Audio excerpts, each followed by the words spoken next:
question certain circumstances, things I could not understand.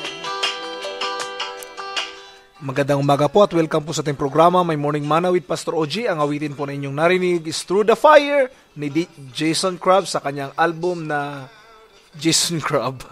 Anyway, walang pagtatagal mga kapatid, ay buksan natin ang ating Biblia sa aklat po ng Romans chapter 12 verse 6. Ito pong pagkasabi, having then gifts differing according to the grace that is given to us, let us use them. My topic for this morning is gifted. Lahat tayo po ay merong kanya-kanyang gifts. No? Everyone has a gift. Use it for the glory of God. Pinagkalooban tayo at huwag mo sabihin na siya lang naman yung gifted, ako hindi. Lahat tayo po ay may gift na binigay sa atin ng ating Panginoon.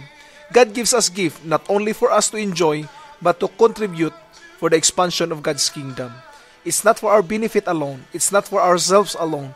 It's also to the contribution for the expansion of God's kingdom. So isipin natin na yung gift natin ay hindi natin sa sarili niyan, sa Diyos lamang po yan. Another point po, if you don't know what gifts you have, volunteer for a ministry in your church that interests you or meet a need you learn about, then ask yourself, if you saw God work through you and if you had joy as you serve, then that will be your gift, no?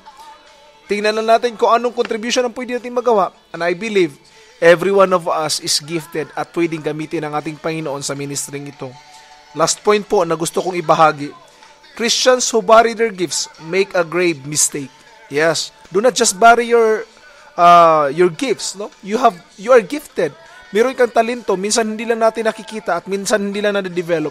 But my challenge for you, my dear brothers and sisters in Christ, huwag nating kalimutan, ikaw ay anak ng Diyos at meron kang pagpapala at meron kang giftedness na hindi na-recognize ng iba. All you need to do is to use them and develop them for Christ's glory. God bless po at magandang umaga once again.